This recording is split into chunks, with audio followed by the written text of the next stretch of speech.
Welcome to another episode of Mr. Plumb's Thoughts. In this episode, I want to bring up an ancient tradition that's been lost to the modern mind. And it's the idea that Satan created sexual procreation. Now, I've mentioned this in a previous video, and I've written several posts about it. It's definitely not a popular topic. Whenever I bring it up, people are pretty quick to label me a heretic or accuse me of inventing strange theories. In fact, I just stirred the pot yesterday by posting that the common symbol of the uterus eerily parallels the symbols used for the Baphomet.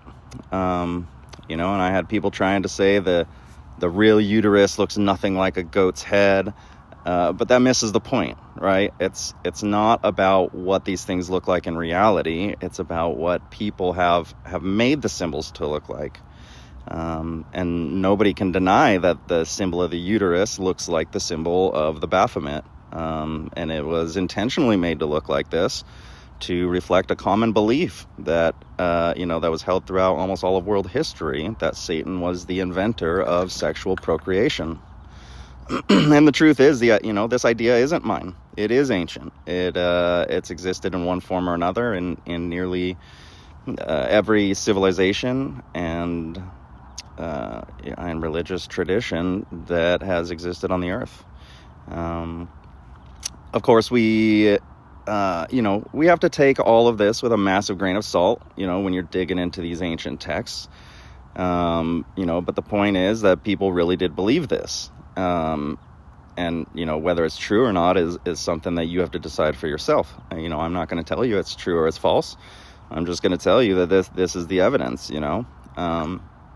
So early Gnostic writers, they said the serpent literally impregnated Eve, making human birth a demonic imitation of divine creation. I don't personally by that specific detail, but it's worth noting that whole schools of early Christians and Jews genuinely thought that that's how mortality began.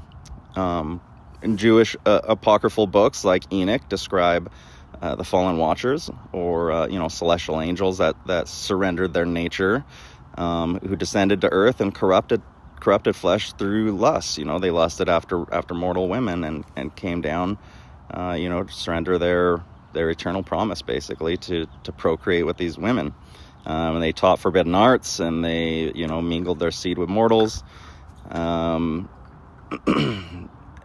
I love talking about Enoch, by the way. We can definitely dig into a lot more pertaining to Enoch.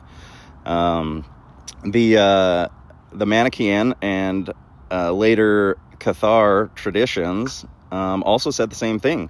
That Satan infused matter with desire to imprison souls and bodies, turning divine light into flesh. And if we step outside the Abrahamic world, we see the same cosmic story repeated. In Babylonian cosmology, you have Apsu and Tiamat, who tried to spawn gods in their own likeness, but were destroyed by their offspring. And that same story is echoed in Greek, with Oranos or Uranus forming a body and father's children who rise up and ultimately end up killing him, mutilating him, and Cronus devours his sons to preserve power, only to ultimately be slain by Zeus. So you definitely in these cosmologies, there's they're not immortals, they're mortal, powerful mortal beings.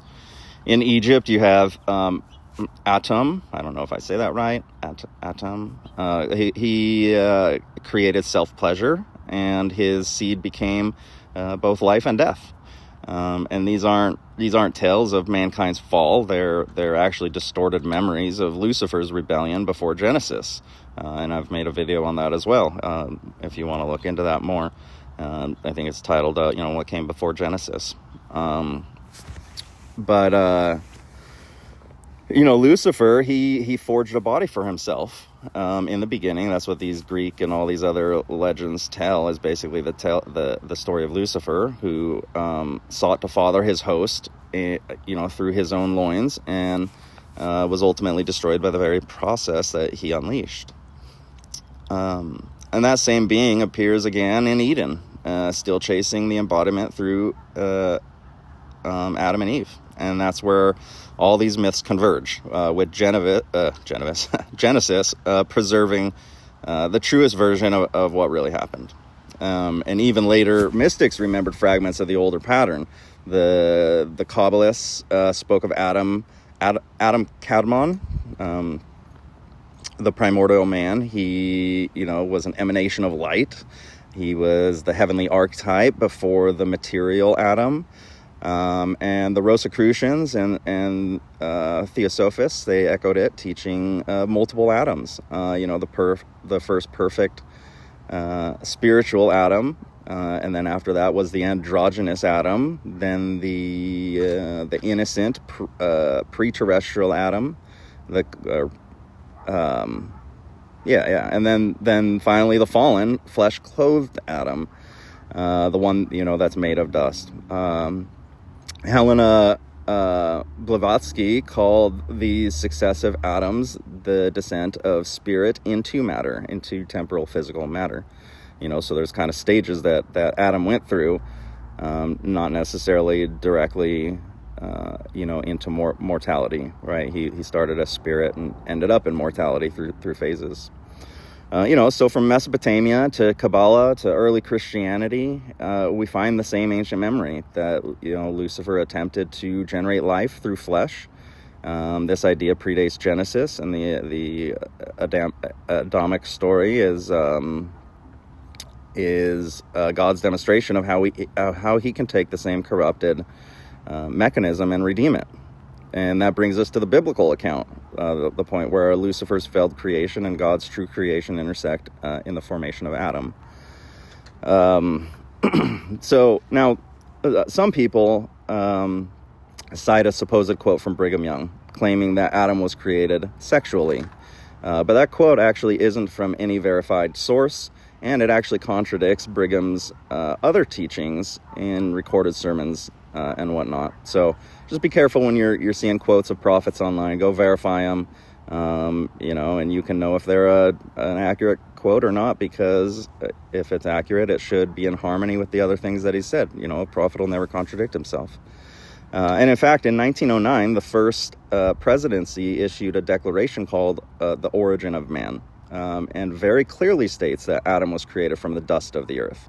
However, it does in there suggest, though, that he wasn't formed like a potter forms a clay vase, right? But he was actually formed biologically, perhaps beginning as a single, cell or zygote, and then advancing to full maturity. But that advancement wasn't like a slow process like it is with mortal procreation, where it takes 9 months.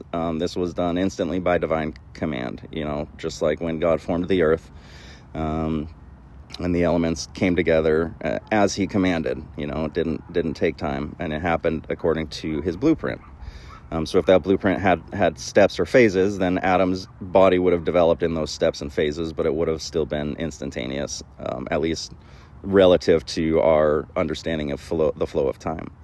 And this does show how spiritual procreation happens, not sexual procreation, and there is a distinction here.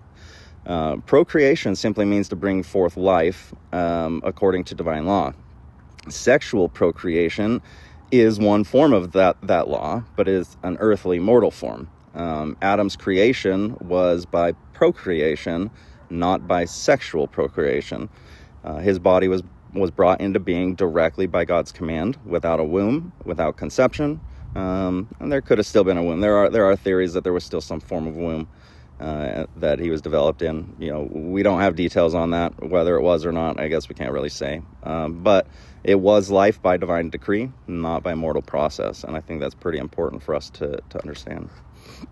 So originally, God's plan was for his archangels to lead the host in the spirit first, and then receive their bodies last. And Jacob Burma talks about this in Aurora and some of his other works as well, that I have recommended in the past, and I definitely still recommend as well.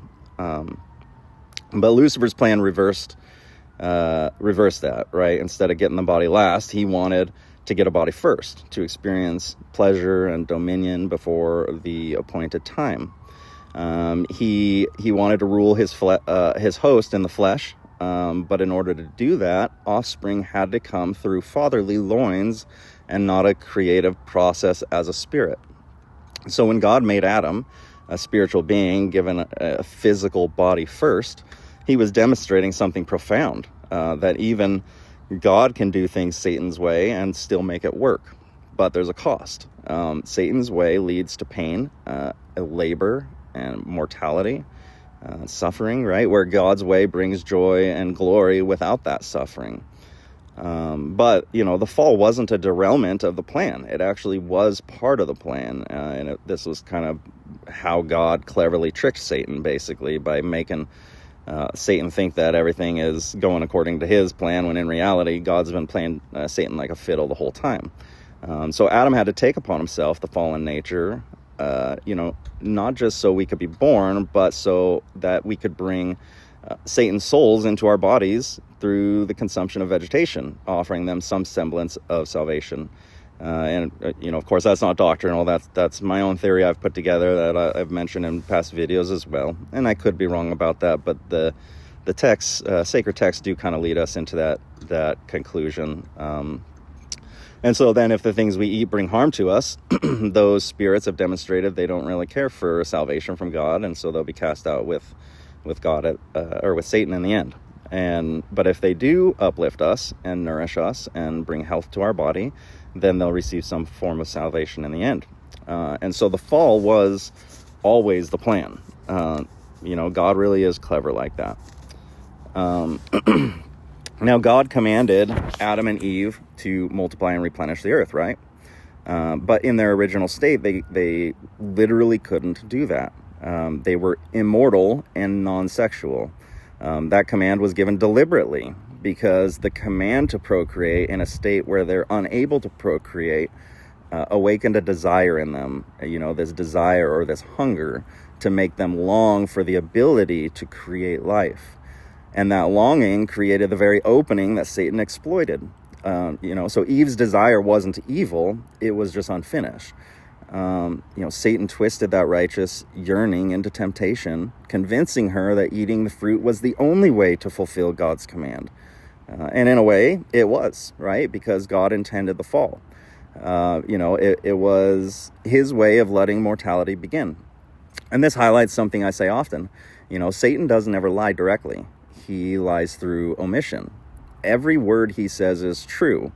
At least every word I've ever analyzed, I've found to be true, but is said in a way as to cause confusion. And in that confusion, he leads us away from God. So, sexual procreation itself wasn't evil. God created it, but he created it for animals. It was part of the biological system of creatures. It wasn't meant for man. Humanity was meant to procreate spiritually, not sexually. But Lucifer corrupted nature so that man could reproduce like beasts. Why? Well, we already kind of talked about this, right? Because fleshly birth allows rulers to control their offspring. Flesh begets hierarchy, and that's Satan's form of dominion, power over bloodlines. It's essentially the root of communism. So when Adam and Eve partook of the forbidden fruit, they literally infused that counterfeit system into their own natures. They adopted fallen biology, a body capable of sexual generation, and therefore subject to pain, lust, and death. And we're told very clearly that they could not procreate before they partook of the forbidden fruit, right? Which means they couldn't sexually procreate yet. So there had to logically have been some form of change that came over their body when they partook of that fruit that then allowed them to sexually procreate. And if that change was a fallen state or a satanic state, then our logic would dictate that sexual procreation then, was a system designed by Satan and not by God. But God, foreseeing all this, he built redemption into the design. Even a fallen body, or even in a fallen body, his laws show us how to sanctify the mortal process. God shows us how to make wickedness righteousness and to overcome the devil's ways. And so God did ordain sexual procreation. But you kind of look at, why did God have to ordain something? He doesn't ordain everything that we're allowed to do. No, he only ordains those things that we are not allowed to do, but that he makes okay to do under certain conditions. And in this case, those certain conditions are within the bonds of marriage. And of course, God wants us to experience all this so we can be even like him, to know good from evil and to choose the good. By learning these things ourselves, there's nothing in the future that could ever lead us to lose our eternal spiritual nature, after we're resurrected. So when we're resurrected, speaking of the resurrection, I guess, the corrupted system will end. We'll still have the power to create. Procreation will continue, but it will no longer be sexual. It'll return to the pure spiritual form that Adam once knew, which is creation by will and glory, not by flesh and blood. So no, Satan didn't create sexual procreation in general, but he perverted it. He twisted an animal mechanism and infused it into the human form, the same way he infused plant evolution into animals. And in doing so, he invented it, into modern man. But God, in his wisdom, of course, turned even that corruption into the stage for salvation. Through Christ, the second Adam, some have said, we learn how to master what was corrupted to bring light and order back into the body. So in the end, God allowed Adam and Eve to fall, not to punish them, but to teach us how to win inside a broken system. And, the body we have now may be Satan's playground, but it's also our battlefield. Every righteous act, every pure expression of love, every child born under covenant proves that even in corruption, God's truth triumphs. So Satan didn't create sexual procreation, but he did infuse it into humanity. He invented it just like any inventor takes existing things and puts them together to form something new. And, God, as always, took what was meant for evil and made it the very means of our exaltation. And it's truly amazing when you can see how all that works. So, I'm not here saying that this is doctrine, right? This isn't doctrine. This is a synthesis from sacred texts throughout history, but it actually does not stand contrary to any existing doctrine. It actually harmonizes with existing doctrine really quite well. So I want to thank my viewers, thank all the feedback that I get from people online. It definitely helps me come up with more ideas. Like this video right here was basically spawned because of the criticism and feedback and people calling me a heretic and whatnot. So I said, maybe I should do a video on it and explain it a little bit better so that people can kind of understand where I'm coming from on this.